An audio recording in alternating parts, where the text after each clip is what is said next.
Euzu billahi mineşşeytanirracim. Bismillahirrahmanirrahim. Elhamdülillahi rabbil alamin. Essalatu vesselamu ala rasulina Muhammed ve ala alihi ve ashabihi ecmaîn. Rabbi şrah li sadri ve yessir li emri ve hlul ukdeten min lisani yefkahu kavli ve ufawwidu emri ila Allah innallaha basirun bil ibad. Subhaneke la ilme lena illa ma allamtena inneke entel alimul hakim. سبحانك لا فهم لنا إلا ما فهمتنا إنك أنت الجواد الكريم وصلى الله تعالى على خير خلقه محمد الذي طب القلوب ودوائها وعافية الأبدان وشفائها ونور الأبصار وضيائها وعلى آله وأصحابه أجمعين أما بعد السلام عليكم ورحمة الله وبركاته.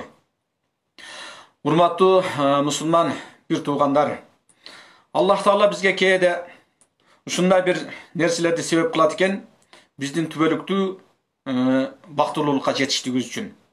Мен ойлойм бүгүнкү күндө да биз үчүн мына ушундай bir мүмкүнчүлүктү насип кылып, Аллах Таала баарыбызга bir кандайдыр bir ооруну, же кандайдыр bir вирусту, же кандайдыр bir нерсени себеп кылды. Бүгүнкү күндө баардыгыбыз мына ушундай bir үйдө отурганга, бала чаканын жанында болгонго, жана ошол эле сыяктуу үйдөн чыгып көчөдө жүрүүнүн кандай экендигинин баркын билүүгө bir Аллах Тааладан келген bir сабак деп ойлойбуз. Ошол сыяктуу эле бүгүнкү күнү дагы бизге Аллах Тааланын берген неаматтарынын эң чоңунун бирөөсү ушул нерсе экен биз үчүн. Аллах Таала бизди бүгүн өзүбүзгө келүүгө, ойлонууга, кайра өткөргөн нерселерибиз менен кайра bir эсептешүүгө, өзүбүздүн нафсибиз менен өзүбүздүн bir эсептешүү алуу үчүн Аллах бизге bir мүмкүнчүлүк берди деп ойлойм. Ошол себептен бүгүнкү күнү биздин дагы сиздер менен бөлүшө турган Аллах Тааланын айткан аяттарынан жана бүгүнкү күндөрдү кандай пайдалана турган экендигибиз, жана мындан кийинки жашообузду кантип пландай турганга bir мүмкүнчүлүк болуп жаткандан кийин анын эң эле башында Аллах Тааланын ушул аяты менен баштамакчымын. Аллах Таала Нур сүрөсүнүн 31-аятында бизге ушундай деп эскертет. Аузу биллахи минеш-шайтанир-ражим. Бисмиллахир-рахманир-рахим.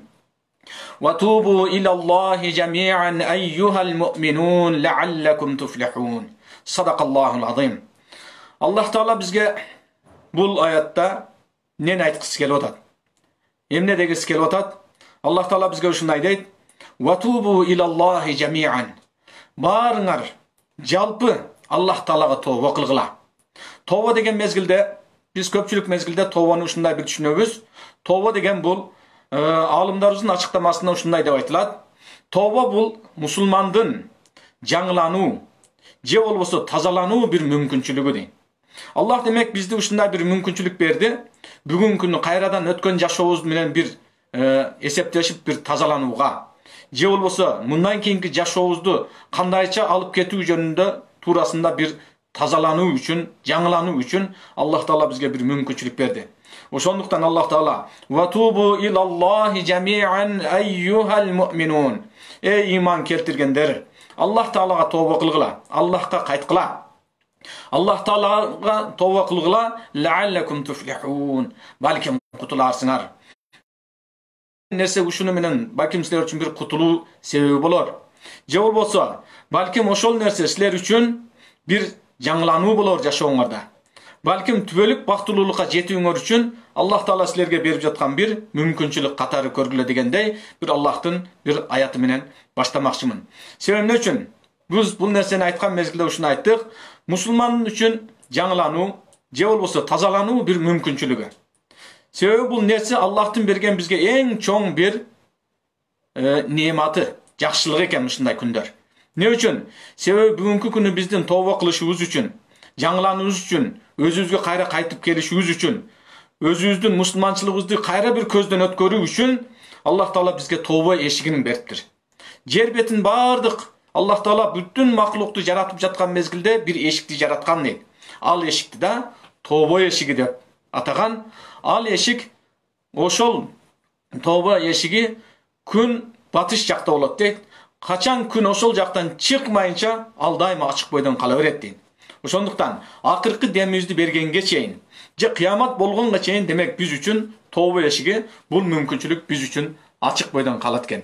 Ошол себептен урматтуу бир туугандар, бүгүнкү мен айта турган темам дагы сиздер менен бөлүшө турган, сиздер менен датташа турган нерсебиз да бүгүнкү күнү биздин тооба темасында болмокчу. Эмне үчүн тооба? Себеби бүгүнкү күнү алымдарыбыздын айткан бир сөзү бар экен. Имам Раббани рахмауллахын айткан бир сөзү бар экен. Жайылган күнөөнүн тообосун да жайуу керек деп. Бүгүнкү күндө жалпы мусулманчылыгыбызды көзгө ала турган болсок, чындыгында Аллах Таала бизден талап кылгандай, же Пайгамбар саллаллаху бизге көрсөткөндөй бир жашоо менен жашап жаттык беле? Же болбосо кээ бирки дүйнөнүн кооздуктарына берилип, кээ бирки ысыраптарга кирип, кээ бирки нерселерди адамдардын көңүлүнө ортуп, болбогон нерселер менен бирөөлөрдүн ортосунда душмандыкка көңүл буруп, же болбосо андан да ашыкча бирөөлөрдүн көңүлүн оорутууга балким өткөндүрбүз. Мына ушул нерселерди бир сыйра көздөн өткөрүп туруп, мындан кийинки жашообузду, же болбосо буга чейинки көнүп калган кээ бирки өзүбүзгө адат болгон нерселерибизди өзгөртүүнү биз бүгүнкү күнү тооба деп атайт экенбиз. Мына ушул тооба ошол биздин өзгөрүүбүз, жолубузду алмаштыруубуз, буга чейинки жасап келген иштерибизди токтотуу, же болбосо буга чейинки жасап келген Аллах Таала наразы боло турган бир кыймыл аракеттерибиз, кылган иштерибиз болгон болсо, ошол нерсени толугу менен токтотууну бүгүнкү күндө тооба дейт экенбиз. Мына ошол Аллах Таала баардыгыбызга мына ушундай бир кабыл кыла турган бир тообаны насип кылсын. Себеби Аллах Таала Кур'анда дагы бизге ушундай дейт: Бисмиллахир-рахманир-рахим. Ва хуаллази якбалу таубата ан ибадихи ва я'фу анис-сайyi'ат ва я'ламу ма таф'алун. Sadaqallahul azim. Bu Şura surasının 25. ayatında Allah Taala bizge dağılmış şunday deydi. Bu kanday? Wa huvallazi yaqbalu tawbata an ibadihi.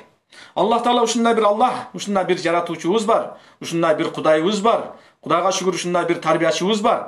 Muna uşul tarbiyachыбыз bizdi kanday kılıp tarbiyalayt? Bizdin tawbabızды kabul kılat eken. Kuldardın tawbaсын kabul kıla turgan bir Allah. Al uşunday bir yaratuvchu. Al күнөө менен болгон болсоң, күнөөң менен калып кет деп эле таштап койбойт экен. Ошол кылган күнөөлөрүңдөн тазаланып келген менин астыма дегендей мүмкүнчүлүктөрдү берет экен. Мына ошол мүмкүнчүлүктүн эң улуусу, эң чоңу да булса бизге берген нематтын эң жакшылыктын чоңу дагы бул ошол тооба кылуу мүмкүнчүлүгүн бериптир. Алымдарыбыздын айткан бир сөзү бар экен. Адам баласы денеси менен кылган бүтүндөй күнөөлөрүн бир эле жолу тили менен тооба кылып коюусу менен Аллах Таала ошончо күнөөнүн баарын кечирип салат. Мына ушундай бир Аллахтын мээримдүүлүгүн карабайсыңарбы деп. Себеби ва я'фу анис-сайyi'at. Күнөөлөрдү да кечирерин билет экенбиз. Себеби биздин ушундай бир жаратуучуга иман келтиргенбиз, ушундай бир Пайгамбар саллаллаху алейхи ва салламга үйрөткөн билет окула турган болсок, эгер бир күнөөдөн кайта турган болсок, Аллах биздин ошол тообабызды кабыл кылат экен. Анын артынан дагы ва я'фу анис-сайyi'at. Биздин кылган күнөөлөрүбүздү да кечирет экен. Жана ва я'ламу ма таф'алун. Ошону мейле таштап койбостон, биздин эмне кылып жатканыбыздын бүтүн баарынан бизден кабардар болот экен. Мына ошол себептен Пайгамбар саллаллаху алейхи дагы айткан бир хадиси бар экен. Пайгамбарыбыз бизди тооба кылууга үгүттөп, бизди ошол жолго кызыктырып аткан мезгилде Пайгамбар саллаллаху алейхи бизге кандай бир хадис менен ушундай дейт: "Я айюханнас, эй инсандар, жалпы адамзатка кайрылып атат. Себеби адамзат акылын колдонбостон напсини башыйып кеткен мезгилде, же болбосо адам баласы акылын напсинин буйругуна калтырып койгон болсо, акылы менен иш алып барбастан напсинин каалоолору менен иш алып калган мезгилде бул дүйнөдө кыямат мына ошол мезгилде болот дейт. Мына ошол мезгилден ошого жетпеш үчүн, мына ошондой нерседен бизди куткаруш үчүн Аллах Таала Пайгамбар саллаллаху алейхи бизге кандай дейт? Я айюханнас, жалпы инсандарга кайрылып жатат. Я айюханнас, тубу илаллахи. Аллах Таалага тооба кылгыла. Кайткыла ошол нерсеңерден, ойлонгула, акылыңарга келгиле де. Вастагфируху, истигфар тилегиле. Аллахтан кечирим сурагыла. Ошол кетирген кемчилигиңер, катачылыгыңар, күнөөңөр үчүн Аллахтан кечирим сурагыла. Фа инни атубу фил яуми ми'ата марра. Себеби мен пайгамбар болсом да, мен bir күндө 100 жолу Аллахтан истигфар тилеп тооба кылып турамын. Демек эч бир күнөөсү жок бир пайгамбарыбыз бизге ошондой күнүнө ушул тообаны 100 жолу айтып, 100 жолу истигфар сурап, күнөөсүнөн кечирим сурап турган бир пайгамбарыбыз ошондой кылган болсо, demek күнөөгө белчесинен батып калган, күнөөнүн ичинен чыга албай калган, күнөөнүн ичинде калып ошондон чыга албай аткан биз демек күнүнө канча жолу тобо кылышыбыз керек, канча жолу Аллахтан кечирим сурашыбыз керек. Бул биз үчүн канча кылсак деле бул аз экендигин ушундан билсек болот. Алымдардын айткан бир учкул сөздөрүндө айтылат, адам баласы сууга түшкөндүгү үчүн ал кыйналбайт экен, бул өлбөйт экен. Адам баласы суудан чыга албай калгандыгы үчүн гана буулуп калып кетет экен. Ошол себептен күнөө аткаруу бул адам баласынын башындагы бар нерсе экен. Адам болгондон кийин периште эмес, адам күнөө кылат экен. Ошол себептен күнөө кылган болсо, бирок күнөө кылып эле ошол күнөө боюнча калып кетпестен, күнөөдөн кайтып чыкканды да билиш керек экен. Мына ушул нерсени биз тобо дейбиз. Демек, бүгүнкү күндө биздин баарыбыздын Аллах Тааланын берген эскертүүлөрүнүн ичинде турабыз бүгүн. Мына ушундай бир эркиндиктин, дени сактыктын, көчөдө эркин басып жүрүүнүн, бирөөлөр менен кенен барып учурашуунун кандай бир маанилүү экендигин, кандай бир чоң нимат экендигин мына бүгүн үйдө камалып отурган баарыбыз жакшы түшүнүп турабыз бул нерсени. Мына ошол себептен эми бардык нерсени мусулман адам келген нерсенин, Аллахтан келген нерселерди дайыма даяр кабыл алыш керек дейт. Мусулман үчүн келген бале кырсыктар бул сюрприз эмес дейт. Жок жерден келип калган нерсе эмес. Кандай нерсе келген болсо да, ошондон бир жакшы бир сабак алууну билиш керек. Ошону менен Аллахтын бир эскертүүсү катары түшүнүш керек. Мына ошол себептен бүгүнкү күндө бизде дагы мына ушундай бир коронавирус деген нерсе келип, кичинекей айыл сыяктууга айланып калган жер бетинин бүтүн бардык жерине чейин жетип, бардык жерде адамдарды үйлөрүнө 1,5 миллиарддан ашык адамды үйүнө камалып калуусуна себеп болуп аткан бир кичинекей Аллахтын жөнөткөн бир сыноосу, балким биз үчүн да ушул сабакты чыгарсак болот. Демек, ойлонгула, бул бойдон улап кете бере турган болсоңор, мына ушул бойдон жашооңор уланып кете бере турган болсо, бара турган жерибиздин кайсыда барып түшө турган экендигибизди билген эң бардык нерсени билүүчү Аллахыбыз биздин ойлонууга, тобо кылуубузга, буга чейинки кылган күнөөлөрүбүздөн Аллахтан кечирим сурап тазаланып, бир мындан аркы жашообузду туура алып кетүүгө балким берип жаткан бир эскертүүсү, же болбосо бизге берип жаткан бир жакшылыгы деп айтсак да болот экен. Себеби эмне үчүн Пайгамбар саллаллаху алейхи ва саллям күнүнө 100 жолу тобо кылып жаткан болсо, бул кандай бир нерсе, ушунчалык бир Аллахты ыраазы кыла турган нерсе экендигини дагы, демек Пайгамбар саллаллаху алейхи ва саллям мындан көп кылган нерсесинин артында ушундай бир сабактар бар экен. Себеби Али радhiyallahu anhu'нун айткан бир сөзү бар экен. Аллах Таала бир кулуна тобо кылууну насип кылган болсо, демек бир кул чын ихласы менен, чын көңүлү жүрөгү менен тобо кылган болсо, Аллах ошол адамга насип кылган болсо, демек не аны азаптабай тургандыгын билдирип жаткандыгы деген экен. Али радhiyallahu anh. Демек бүгүнкү күндө дагы эртең Аллахтын азабына калбаш үчүн эртерээк тобо кылууну Аллах бардыгыбызга насип кылсын. Себеби Али радhiyallahu anh айтып жаткан сөзүндө не? Муну ушундай билсек болот экен. Тобо кылуу да Аллахтын берген бир нимат экендигин. Ким эгерде тобо кылууну насип кылган болсо Аллах Таала кимге? Демек ошол адамдын эртең кыяматта аны азаптабай тургандыгын билдирип жаткандыгы дейт. Бул Али радhiyallahu anh'нун айткан бизге берген сөздөрүнү. Демек, ошол сыяктуу эле бүгүнкү күндө дагы биздин тобо кыла турган, же болбосо колубуздан келген мүмкүнчүлүктөр менен Аллах жолунда диндин жайылуусуна, имандуу адамдардын көбөйүүсүнө, адамдардын динге келишине мүмкүн болушунча себеп болгонго аракет кылып жаткан көптөгөн канчалаган биздин бир туугандарыбыз бар.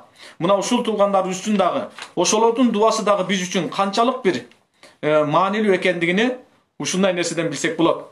Бул бүгүн эле биздин башыбызга келип калган нерсе эмес. Буга чейин деле болуп келген. Аллах Таала жер бетинде кулдары качан гана динден алыста бараткан мезгилде дайыма өзүнүн динине кайтарып, өзүнүн туура жолуна салып турган.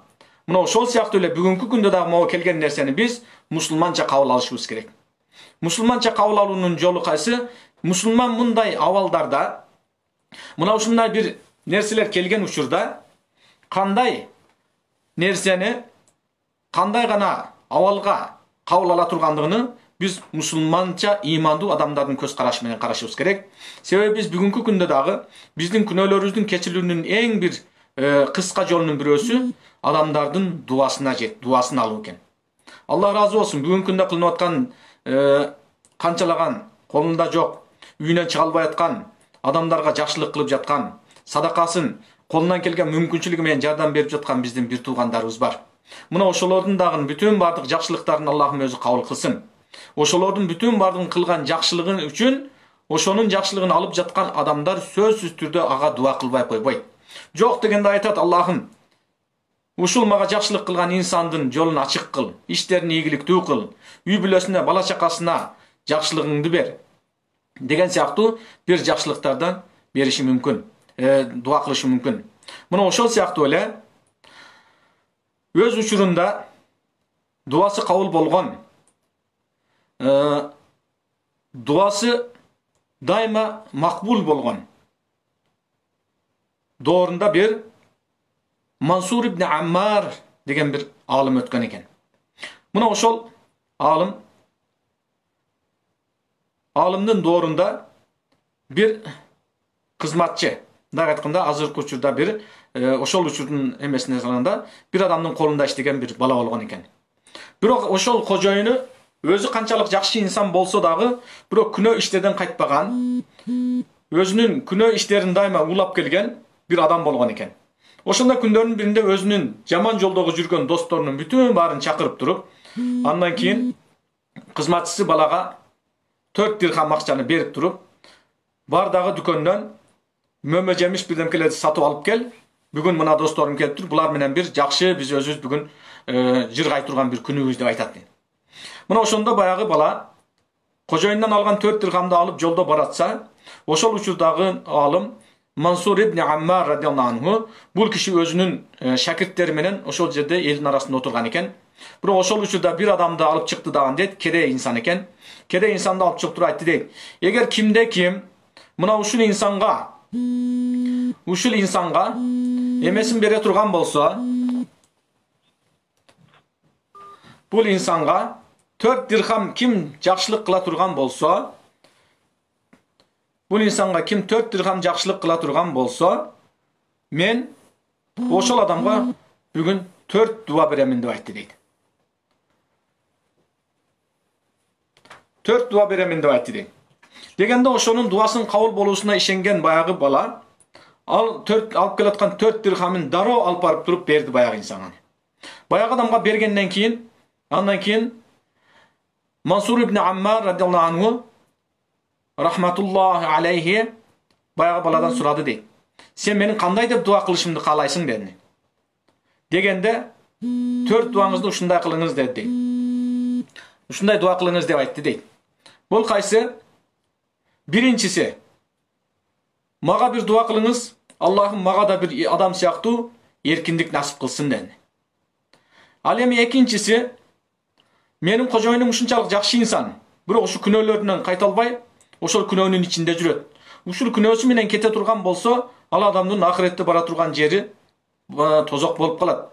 Ошондуктан бул менин кожоюнума да дуа кылыңыз, Аллах Таала иман берсин жана ошол күнөөлөрүнөн тооба кылууну насип кылсын dedi. Андан кийин үчүнчүсү, мына ушул кожоюндан алган 4 дирхамды мен берип койдум, ушунан кутулууга насип кылсын dedi. Ал эми төртүнчүсү, Аллах Таала экөөбүздү да, андан кийин ушул жерде күбө болуп турган инсандарды да бүтүн баарын Аллахым бейишке койсун, ошого да дуа кылыңыз dedi. Ошондо бүтүн бардык 4 нерсесине чейин баягы шейх Мансур дуа кылды дейт. Дуа кылгандан кийин кайтып эле түп-түз эле өзүнүн үйүнө келди. Келгенде дароо эле байкады дейт. Баягы дуасы кабыл болгон инсандын дуасы таасир этип, кожоюнун өзгөрүп калганын байкады дейт. Кожоюнуна келсе дейт, кайда жүрдүң? Эмне болду дегенде, башынан өткөн нерселерди толугу менен айтып берди. Мына ошондо айтып бергенде, дуасынын кабыл болгон ошондон көрдү дейт. Биринчи эмне деп дуа кылды dedi. Дуа кыл дегенде, биринчи мен Аллахым эркиндикке чыгарсын, мен дагы кызматчы кул болуп жүрбөстөн эркин бир инсан болоюн деп дуа кылыңыз дедим дейт. Экинчиси дегенде, экинчиси Аллахым сизге дуа кыл дедим дейт. Allah'ım sizge жақшылықтарын берсин, иманға келсин, жана ушул кылып аткан күнөөлөрүнөн тооба кылсын деп сизге дуа кылдырдым дейт. Ал эми үчүнчүсү кайсы?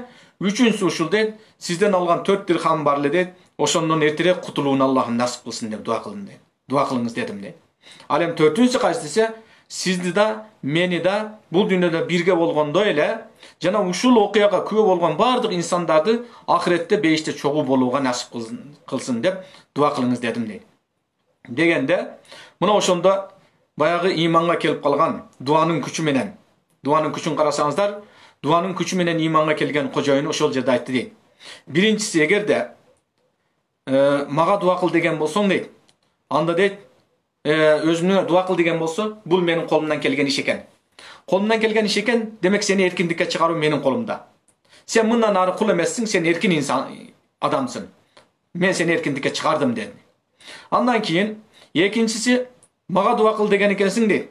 Аллахым, мага да ушундай бир иманга келдим. Мындан аркы өмүрүмдүн акырына чейин мындай жаман иштерге эч качан барбаймын деп ошол жерден тообосуна кайтты дейт. Ал эми төртүнчүсү, 4 дирхамдан кутулуу үчүн дуа кыл деген экенсиң, бул да менин колумдан келет дейт. 4 дирхамга дуа кыл, 4 дирхам карыз эмессиң сен менден. Тескерисинче сенин себебиң менен мен ушул жаман иштерден кутулдум. Аллахка жакшылыгына жетип отурам.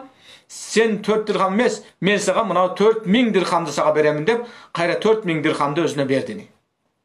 Андан кийин төртүнчүсү эмне дедилер? Төртүнчүсү демек бул мен аралаша албаган, менин колумдан келбеген иш, бул Аллахтын иши экен деп, ошол менен ошол түнү жатты дейт. Түнүндө Аллах Таала ошого ушундай бир аян берди дейт. Сен колуңдан келген нерселердин баарын так аткардың деди. Колуңдан келген, сенин мойнуңдагы нерселерди так аткардың. Демек, мындан бул жактагысы менин мойнумдагы, менин кудуретимдеги иш. Демек, сени да, ошол сенин кызматчыңды да, ошол менен биргеликте Мансур ибн Аммарды да, андан кийин ошол окуяга күбө болуп турган бүтүн бардыгын ахиретте мен бейишке коёмун деп Аллах Таала түшүндө ушундай бир аян берди дейт. Демек, урматтуу бир туугандар, тободон кайтуунун мына ушундай бир дуа менен болуусунун көрдүңүздөр. Бул ошол учурдун дооруна тиешелүү бир инсандарга тиешелүү бир иш болгон болсо да, бүгүнкү күндө деле ал доор эч качан өзгөргөн жок. Ошондой эле колунан иш келбеген, бирөөлөрдүн жардамына муктаж канчалаган инсандар турат бүгүнкү күндө. Мына ошолорго жардам кылынып атат. Бүгүнкү күндө биздин жетекчиликтер ушул нерсени башыбызга келчү балелерден эртерээк кутулуу жолунда ар нерселерди бизге айтып, баш ийүүбүз үчүн түрдүү нерселерди, түрдүү мындай айтканда, коменданттык сааттарды, чектөөлөрдү киргизип жатат. Мына ушул нерселерге демек, бул жалпыбыздын башыбызга келген бир мүшкүл болуп турат. Мына ушул нерсени дуа менен, себеби алымдарыбыздын айткан сөзү бар экен. Өткөнгө тобо, учурга сажда, ал эми келечекке дуа жарашат деп. Ошондуктан өткөн кылган нерселерибизге, кетирген нерселерибизге тобо кылабыз. Ал эми бүгүнкү күн үчүн биз өзүбүзгө келип дуа кылабыз, сажда кылабыз, намазыбызды окуйбуз. Ал эми келечек үчүн дуа кылабыз. Ал эми дуа дагы кабыл болуучу бир адамдардын дуа кылгандыгы дагы жакшы экен. Бүгүнкү күндө ошол колунда жок, мүмкүнчүлүгү чектелген, ал эми илим жолунда жүргөн, келечекте алым болуп, эл инсанына боло турган бир инсандардын жардам берип, бүгүн ошолорго дуа кылдырган болсок, буюрса биздин келечегибиз жакшы болуштугуна эч кандай шек жок иншалла. Мына ошол себептен экинчи нерсеси, биз буга чейин мына ушундай бир нерселерди кетирдик. Өзүбүздүн кылган иштерибизди токтотуп коюп, бирөөлөрдүн кылган иши менен, бирөөлөрдүн кетирген кемчилигин издемей менен, бирөөлөрдүн катасын издемей менен алек болуп калдык. Балким башыбызга келген балелер да мына ушул нерседен келип болушу мүмкүн. Себеби эмне үчүн? Биз бүгүн мына ушундай бир абалда болуп атабыз. Бүгүнкү күндө абалыбыз өзүбүздүн күнөөбүздү токтотуп, башка бирөөлөрдүн күнөөсүн издөө менен алек болуп калган бир учурда доорго жашап жатабыз. Аллахым бизди туура жолуна баштасын. Себеби эмне үчүн? Алымдарыбыздын айткан бир сөзү бар экен. Эч кимдин күнөөсүн издебе. Күнөөсүн издебе. Анын күнөөсүн табышың мүмкүн. Бирок анын кылган тобосунан кабарың болбошу мүмкүн. Себеби тобо бул Аллах менен кулдун ортосунда гана боло турган бир иш. Ошондуктан сен күнөөсүн издеп табышың мүмкүн. Бирок ошол күнөөсүн сен тапкан менен бирок Аллахтын астында ал кечирилип таптаза болгон бир абалдагы бир адам болуп чыгыш мүмкүн. Ошондуктан тообосунан кабарың болбой калышың акыйкат ал нерсе. Баары бир жеңилген сен болосуң деген экен. Ошондуктан бүгүн биз бирөөлөрдү күнөөлөөдүн ордуна, бирөөлөрдүн катасын издөөнүн ордуна, өзүбүздүн нафсы менен эсептешип, өзүбүздүн кемчиликтерибиз менен буга чейинки кетирген каталыктарыбызды түздөгөнгө, мына ушул эртең карантинден чыккандан кийин жакшы бир жашоону пландоо менен өзүбүздүн туура жолго түшүп, мындан кийинки жашообузда кемчиликсиз алып кеткенге аракет кылуубуз дагы туурараак болот деп эсептейбиз. Иншалла Аллахым баардыгыбызды мына ушул туура жолунан бекем кылсын, өзүнүн туура жолунан эч качан адаштырбасын иншалла. Ошол себептен алымдардын айткан дагы бир сөзү бар экен. Эң жакшы өчүргүч бул тооба деген экен. Эң жакшы өчүргүч бул тооба. Эгер тооба ихластуу болгон болсо, бир да из калтырбай күнөөңдү кечирет. Күнөөңдү тазалайт деген экен.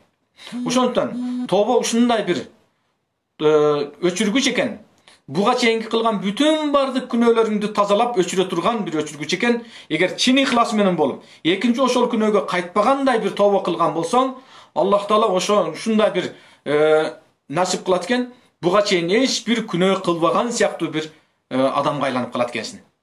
Себеби эмне үчүн? Пайгамбар саллаллаху алейхи айткан бир хадисинде айтат: "Ат-таибу миназ-замби каман ла замбала."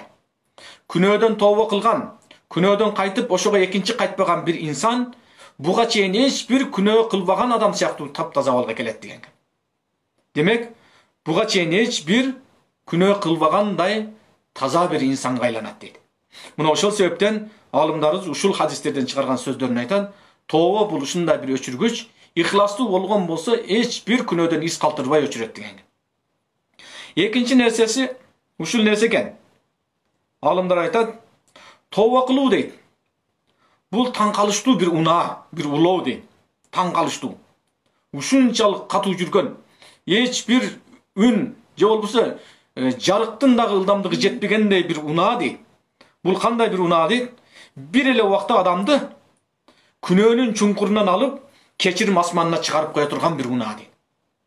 Күнөөнүн чыга албай тургандай, мойнуна чейин күнөөгө баткан бир инсан өзүнүн акылына келип, эгер Аллахтын астында күнөөсүн билип, тооба кылып, экинчи ошого кайтпай тургандай бир тооба кылган болсо, бул адам ушундай бир абалга келет дейт. Эч бир күнөө кылбагандай таптаза абалга келет дейт. Буга дагы өткөн доорлордон бир мисал берсек болот. Мисалы, Аллах Таала бизге кээде түбөлүк бактылуулукка жетиш үчүн кээ бир нерселерди насип кылат экен, себеп кылат экен, же шылтоо кылат экен бир нерселерди. Себеби Аллах Таала бул дүйнөнү себеп дүйнөсү кылып жараткандыгы үчүн биздин түздөн түз эле бейишке кирип кетүү эмес, ошол нерселерге бирдемкелерди себеп кылат экен.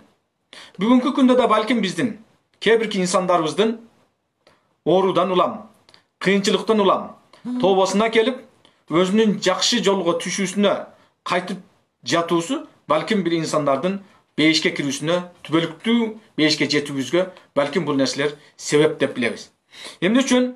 Себеби Хасан эль-Басри радhiyallahu анхунун рахматуллах алейхинин учурунда анын эң жакын болгон шакирттеринен бирөөсү Хабиб Ажами деген бир алым зат өткөн экен. Бул киши өзүнүн башынан өткөн окуяны ушундай айткан экен. Ушундай өзүнүн башынан өткөргөн окуясын айткан экен. Бул адамдарга ушундай бир акча берген. Жана ошол акчанын үстүнөн баягыдай сүткорлук кылып, процентке отуруп, мына ушундай калктын ичинде ошондой кылган иши менен белгилүү болгон бир инсан болгон экен. Өз учурунда. Ошол күндөрдүн биринде ошондой бир иштерди аткарып келип, ушундай тапкан байлыгым менен, жеңил түшүп аткан жолдо келип аткан байлык менен өзүмө ушунчалык ыраазы болдум дагы дейт, аялыма бир дасторкон даярдаттым дейт. Дасторкон даярдаттым дагы дейт, ошол дасторконго отуруп жаткан мезгилде эшиктин бирөө каккылап калды дейт. Эшикти барып ачсам дейт, бир тилемчи турган экен дейт. Тилемчи турган экен, Аллахтын ыраазысы үчүн бир нерсе берип койгулачы. Деди эле дейт, анын сөзүнө да кулак салган жокмун, жүзүнө да караган жокмун. Кайра эле эшикти жаап салдым дагы дейт, кайра келип дасторконго отурдум дейт. Бирок дейт, Аллахтын ушундай бир мага көрсөткөн бир азабы сыяктуу нерсе болду дейт. Дасторконго отуруп, тамагыма эми эле ичейин деп карасам дейт, мага тамак болуучу бардык табактагы нерселер бүтүн баары канга айланып калыптыр дейт. Ошол учурда ушунчалык корктум. Өзүмдөн ушунчалык титиреп кире турганга жер таппай калдым дейт коркконумдан. Кире турганга жер таппай калган учурда дейт, мына ошол учурда дароо турдум дагы дейт, Хасан эль-Басри радиаллаху анхуга келдим дейт. Келдим дагы дейт, болгон окуяны айттым дагы дейт, мени дагы өзүңүзгө шакирт кылып алууңузду суранамын деп, ал кишинен дейт, сурандым дейт. Ошондо Хасан эль-Басри рахматуллаху алейхи баягы Хабиб Ажамини алды дейт. Ошону менен өзүнө шакирт кылды дейт. Бирок шакирт кылды, кайра чыктым дагы үйүмө бараттым эле дейт. Бир аз ыраазы болуп өзүмө үйүмө баратсам дейт, жолдо 3-4 бала ойноп аткан экен дейт. Мен жакындаганда эле баягы балдар дейт, мени көрүп туруп кандайдыр бир коркунучтуу нерсени көргөн сыяктуу качты дейт. Качканда да жөн качпастан ушундай айтты дейт, качкыла. Мына сүткор Хабиб келатат. Аллахтын азабына калган тозокы Хабиб келатат. Эгерде анын басып бараткан бут кийимине жабышкан чаңдын бирөөсү да сага жабышып кала турган болсо, муну менен кошулуп сен да тозокко түшүп калышың мүмкүн. Тез качкыла деп жаш балдар качып атты дейт. Ушунчалык жаман болдум дейт баягы жерден. Ошону менен Аллах Таалага тооба кылып, экинчи күнөө кылбаганга себеп болуп, келатсам менден адамдар да кача баштады дейт. Адамдардан эмнеге качып атасыңар десем дейт, менин берген акчаларымдан кутула албай жүргөн, кыйын жолдо жүргөн инсандар да качып атты дейт. Ошондон кийин бир жерге чыктым да кыйкырдым дейт. Эй шаардын калкы, мен буга чейин силерге берген мына ушул акчаларым менен сүткорлук кылып жүрдүм эле. Бүгүн күнү мен тооба кылдым. Аллахтын астында бул нерсе күнөө экендигин билип тооба кылдым. Мына ушул тооба кылганымдан кийин эми силерге кимиңерге канча акча берген болсом, бүгүндөн баштап ошол акчалардын бүтүн бардыгы менден силерге хадия болсун, эч кимдин мага болгон карызы жок деп ошол жерде жарыя кылдым дейт. Ошону менен Хасан эль-Басри рахматуллаху алейхи сабагына барып катышып, туура жолдо түшүп, өзүнүн туура жолго түшүүсүнө себеп болуп жүрдү дейт. Бирок күндөрдүн биринде дагы кайра эле ошол өзүнүн чогулушунан чыгып, сабагынан чыгып, үйүнө кайрап келатса, баягы балдар дагы ойноп атыптыр дейт. Ойноп аткан экен, мен жакындаганда дейт, баягы балдар да кайра качты дейт. Кайра ушундай качышты дейт. Качып атканда да жөн качпастан ушундай сөздү айтып атты дейт. Качкыла. Тооба кылып Аллахтын ыраазычылыгына жеткен Хабиб келатат. Эгерде бирөө жарым бул Хабибтин бизден жеткен нерсе тиіп, же тилибизден, же болбосо бизге тийген нерсе ага тиіп бир жаман капа кылып ала турган болсоң, Аллахтын ыраазы болгон кулуна капа кылган адамдай болуп туруп эртең тозокко түшүп калышың мүмкүн. Бул адамдан алысыраак болуп, жакшы адамдан алысыраак болгула деп бүт баары балдар ошентип качып атты дейт. Мына ошол учурда Хабиб ошол жерде саждага бардым дейт. Ошол жерден Аллах Таалага дуа кылдым дейт. Эй Аллахым, мени күнөөкөрлөрдүн же болсо бул дүйнөдө бактысыздардын ичинде ортосунда турган жеримден мени тазалап алып чыгып, Аллахым өзүңдүн бактылуу кулдарыңдын арасына кошкондугуң үчүн Аллахым сага миңдеген шүгүрлөр болсун деп ыйлап ошону менен дуа кылдым дейт. Ошону бул өзүнүн башынан өткөн окуясыны мына ушинтип айтып берди дейт. Мына ушул Хабиб эль-Ажами деген бир Хасан эль-Басри рахматуллаху алейхинин алдыңкы шакирттеринен бирөөсү. Демек, ар бир инсан бул жашоодо күнөө кылбай койбойт экен. Себеби адам баласы баары Пайгамбар саллаллаху алейхи хадисинде да айтат, адам баласы күнөө кылуучу не. Бирок күнөө кылгандардын эң жакшысы тооба кылгандар дейт. Демек, күнөөсүнөн кайткандар. Адам адашат, балким билбей кылат, адашып кылат, түшүнбөстөн жасайт ошол нерсени. Бирок ошол нерсенин жаман экендигин билгенден кийин, туура эмес экендигин, Аллах Тааланы наразы кылуучу бир күнөө иш экендигин билгенден кийин, дароо ошондон кайра кайтканды да билиш керек дейт. Мына ошол кайткан бир инсан эң Аллахты ыраазы кыла тургандай бир иш дейт. Себеби эмне үчүн? Тооба кылуу дейт. Аллах Тааланы ушунчалык бир ыраазы кыла тургандай, кубанта турган, сүйүнтө турган бир иш дейт. Аллах Таала Пайгамбар саллаллаху алейхи вассалам бир хадисинде айтат. Аллах Таала бир кулдун тообосунан ушундай бир кубанат дейт, сүйүнөт дейт. Бул кандай? Учу кыйрысыз бир чөлгө түшүп калган бир инсан төбөсү менен бараткан мезгилде бир мезгилде колунан төбөсү чыгып качып кетет дейт. Ошол жерде учу кыйрысыз бир чөлдө ачка, суусуз, өлүмдү гана күтүп калган бир абалды жашайт дейт. Тиякты карайт, биякты карайт, күнөөсү жок, төбөсү жок. Же ичке турган нерсеси да бардык нерсеси төбө менен кошо кеткен. Эми ошол жерде бул адамга эмне кылат дейт? Болгону бул адамга түшкөн нерсе ушул. Отурган жеринде өлүмдү күтүү гана кылат дейт. Жатып алып эми өлүмдү күтүп отурган мезгилде кандайдыр бир көз илинип уктап кетет дейт. Кайра эле ойгонсо дейт, ушунчалык бир нерсе менен ойгонот дейт. Ойгонсо үстүндөгү бардык нерсеси менен төбөсү жанында туруптур дейт. Ошол учурда баягы адамдын кубанганын айтпа дейт. Кубангандан адамдын кетирген сөзү ушул болот дейт.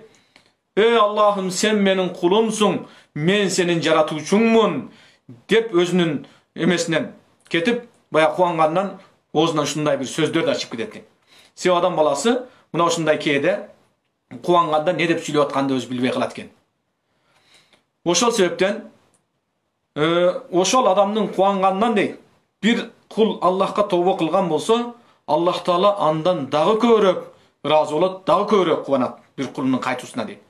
Себеби ушундай бир мээримдүү, ырайымдуу Аллах Таалабыз, жаратуучубуз биздин күнөөдөн кайтып Аллах жолуна түшүүбүзгө ушунчалык ыраазы болот экен. Эч кимдин тозокко түшүүсүн каалабайт экен Аллахыбыз. Мына ошол себептен бүгүнкү күнү биздин дагы көп отурганга мүмкүнчүлүк тапкан бир учурубуз болуп атат. Көп ойлонгонго бир мүмкүнчүлүк болуп атат. Көп окуп иманыбызды жаңылаганга, иманыбызды күчөткөнгө, көп ибадат кылганга бир Аллах Таала мүмкүнчүлүк берип атат. Мындай мүмкүнчүлүк балким башка мезгилде болбой аткандыр. Түйшүк деп, же болбосо бир байлык деп, же бир бийликке деп, же болбосо ошондой бир дүйнө кызыкчылыктарынын аркасынан чуркап жүрүп, балким биздин тобого да балким убактыбыз жетпей аткан бир учурда жашап аттык эле. Аллах бизге мына ушундай бир мүмкүнчүлүк убакыт берди. Бүтүн бардык нерсени аткарганга, ибадат кылганга, 5 маал намазыбызды, керек болсо тахаджуд намаздарыбызды биз токтотпостон окуганга бир мүмкүнчүлүк берип жатат. Демек, Аллах Таалага дагы миңдеген шүгүрлөр болсун. Мына ушундай бир мүмкүнчүлүк Аллах Таала бизге берип жатат иншалла.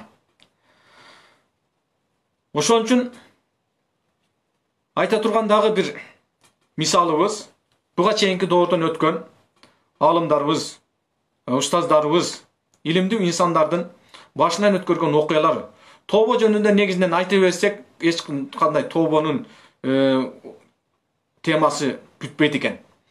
Мына ошол сыяктуу эле бир учурда Баязид Бустами деген бир алым жашап өткөн. Өз учурунда ушунчалык олиялыгы менен белгилүү болгон, дуасы кабыл болгон бир алым болгон. Мына ошол алым күндөрдүн биринде баратып бир жерден өтөт дейт. Ал жер кандай жер эле? Бүгүнкү күндө биздин айтып аткан мындай оорулуу инсандардын жаткан жери, жиндикана деп айтабызбы? Ошондой бир руханий оору менен жаткан бир инсандардын жаткан жеринен өтүп барат деле. Өтүп баратып бир адамды көрдү дейт. Ал адам бирдемкеге салып, аралаштырып, бирдемке жасап атканын көрдү дейт. Сен кимсиң деп сураса дейт. Мен ушул жердеги ооруп жаткан инсандарга дарыгермин, врачымын, аларга дары жасап жатамын деди.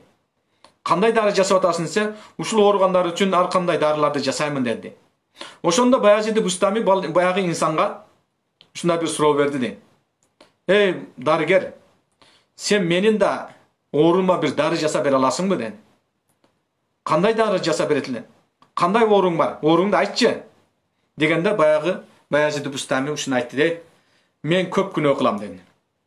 Күнөөдөн эч өзүмдү алып кое албайм. Дайыма күнөө кыла берем. Күнөө кылбай кое тургандай бир дарың барбы? Ошол дарыны мага жасап бер.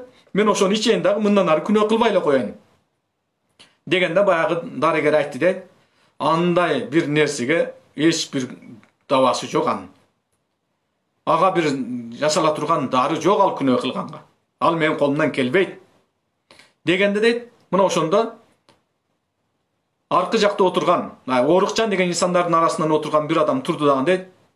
Эй инсан, сенин ооруңа мен дары айтайынбы деди. Дегенде баягы адам айтты дейт, бул Баязид Бустами бул алым адам. Коюн чыкпа. Деп аны тоскону баратканда Баязид Бустами аны токто, айтсын макул деди. Анан кийин баягы адам туруп келди дагы дейт, сенин ооруңа мен дары жасап бере алам. Эгер мен айткан дарынын рецепти боюнча иче турган болсоң, өмүрүңдүн акырына чейин эч бир күнөө кылбай жашап өтүп кете аласың деди. Анда айтчы ошол ооруң дарын кайсы? Дегенде баягы адам өзүнүн дарысынын рецептин айта баштады. Ал кайсы? Тобанын тамырынан ал dedi. Тобадан ал dedi. Ал эми истигфардын жалбырагынан ал. Экөөнү кошуп аралаштыр dedi.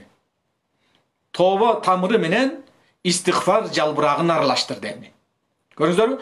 Тобанын тамыры менен истигфар экөө бирисиз бири болбой турган бир нерсе. Андан кийин жүрөк сокусуна сал, жүрөгүңө ал ошол нерсени. Андан кийин тавхид сокмогу менен майдала экөөнү аябай dedi. Бул деген сөз тавхид ла илаха иллаллах деген Аллахтын сөзү. Аллахты жалгыздоочу тавхид сөзү менен аны жакшылап майдалагын dedi. Мына ушул тоба тамыры менен истигфар жалбырагын аралаштырып туруп, жүрөк сокусуна салып, тавхид сокмогу менен майдалагандан кийин эми аны инсап элегинен өткөрдү. Инсаптуу бол деген сөз да. Мындай айтканда, адамга инсап керек экен. Аллахтан коркконду билиш керек экен. Сен мусулмансыңбы? Мусулман болгондон кийин мусулманча жашаганды билишиң керек экен. Аллахты тааныган инсан катары көрүнүп атканыңдан кийин, демек Аллах наразы боло турган нерселерде инсаптуу бол экен. Аллахты наразы кылуучу нерсени Аллах көрбөй тургандай бир кыймыл аракет жасай бербе деген. Инсап элегинен өткөр денди. Аны өткөргөндөн кийин көз жаш менен жуур dedi аралаштырып.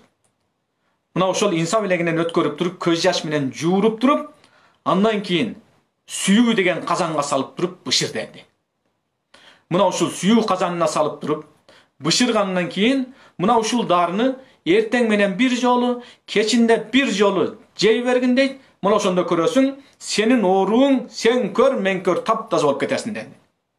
Дегенде ошол сөздү уккан Баязид Бустами өзүнө ошол жерде чыдабай көзүнө жаш келип ыйлады даган дейт. Ошондо айтты дейт. Сыртта жүрүнө баягыдай иште жаткан сен эмес, сыртта жүргөн биз жинди турбайбызбы? Сенин бул жасаган дарыңдын рецепти буюрса кыяматка чейин мусулмандарга жардам берет dedi. Демек, урматтуу бир туугандар, бул деген сөз тоба кылууну Аллах бардыгыбызга насип кылсын.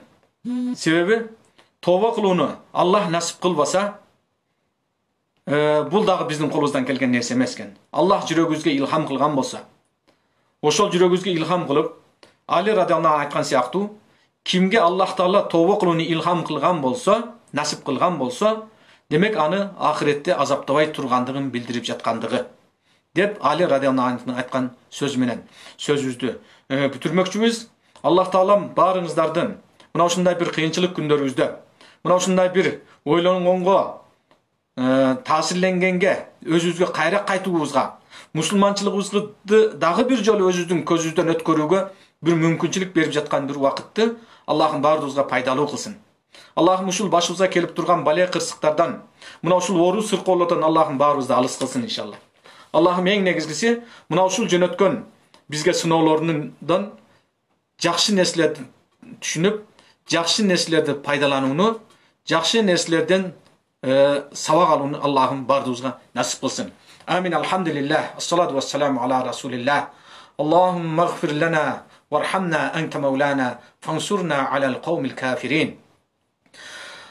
Аллахым, я Раббим, бизди өзүңө жакын кулдарыңдан кыл.